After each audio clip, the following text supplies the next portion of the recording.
Mayong hapon kanatong tanan mga higala, mga kaigsunan ko ni Kristo sa tanang mga namatig naminaw nagasubaybay, naga-like ug share ug sa tanan nga atong mga kaigsunan mga Katoliko nga nagasuporta ug naga-follow sa atong Facebook account ug sa atong Facebook page ug sa tanan nag-subscribe sa akong YouTube, Bro Emmanuel Revelo.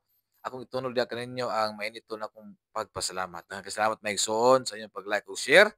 Kay dako na kini katabang alang sa atong evangelisasyon ug apolohiya aron aron atong madepinsaan ang atong pagtuo. Kaya bueno mga kaigsuonan, aniya kitay hatagan og gamay pagtagad o komento kining argumento sa atong pinangga nga miyembro sa Seventh-day Adventist o kung asa ni siya nga miyembro nga pundok nga gitukod og tawo. Kining gitawag og Danag TV ang pangalan sa iyahang Facebook page mga igsoon nga nakita nako gahapon sa kagahapon dito sa Facebook. Usa kini ka panamastamas iyang gibuhat maigsoon o usa kini ka bakak nga mga argumento kabahin sa atong mga kaparian o labi na sa atong sa iyang gitumbok nga si Father Darwin Kitgano katong na-admit si Father Darwin atong niaging semana o gisave niya ang post ni Father Darwin o gibutang niya sa iyang screen. Ug matod pa niya mga kaigsuonan, angay kuno nga magpasalamat sa Ginoo si Father Darwin kay gihatagan pa siya og chance nga magbag-o. O kay kini kuno si Father Darwin, matod pa niya, daghan kuno mga tawo nga giilad. O kita kunong mga Katoliko, kinahanglan nga magbasa-basa pud kuno ta og Biblia. Mao ni ang argumento mga kaigsuonan nga hungaw. Hungaw gid kayo. Ano man,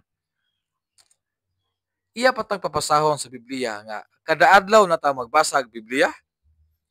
Kanang pag mga ebanghelyo matag adlaw sa atong simbahan. Kada adlaw naman na siya. Ug wala masabti sa atong pinangga, luoy po din taon kayo nga nailad sa ilang mga founder nga mga mini nga propeta. Muni ang wala masayri sa atong mga pinangga, labi na sa mga miyembro nga kining Biblia dili ni sila makabasa niini kung wala pa yung mga pari sa simbahang Katoliko. Kabalo ba mo mga igsuon kung kinsay nag-translate gikan sa Grigo, Aramaic, Hebrew to Latin aron masabtan nato ang mga pinulungan niini? Ang atong mga kaparian. Kinsa man? Si San Jeronimo. O kabalo pa maigsoon kung kinsay nagbuhat nini og kapitulo og bersikulo. Ang atong mga kaparian, si Archbishop Stephen Langton, mga kaigsuonan. O si Cardinal Hugo de Santo Caro. Busa mga kaigsuonan ko ni Kristo sa tanang mga namatig na minaw, like o share ni maigsoon aron mahibaw-an sa atong mga kaigsuonan mga Katoliko.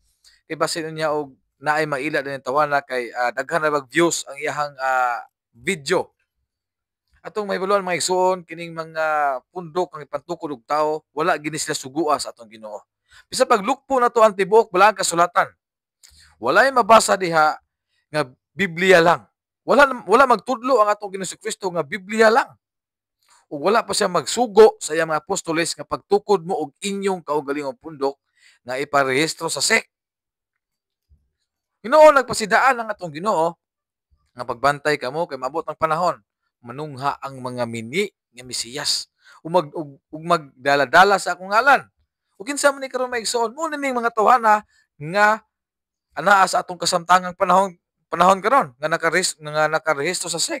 Mo ni sa maigsoon busa maigsoon ko ni Kristo dili na to tuyo ang pagpasakit sa dughan sa atong mga pinangga kundi ato lamang gitubag maigsoon ang ilang mga argumento. Kay kung ang bakak kanunay balik-balikon mahimo gining daw tinuod. Sa maigsoon, daghang salamat sa inyong pagpaminaw. Mayang hapon kanatong tanan og dalaygon ng Dios. Sa ngalan sa Anak ug sa Espiritu Santo. Amen.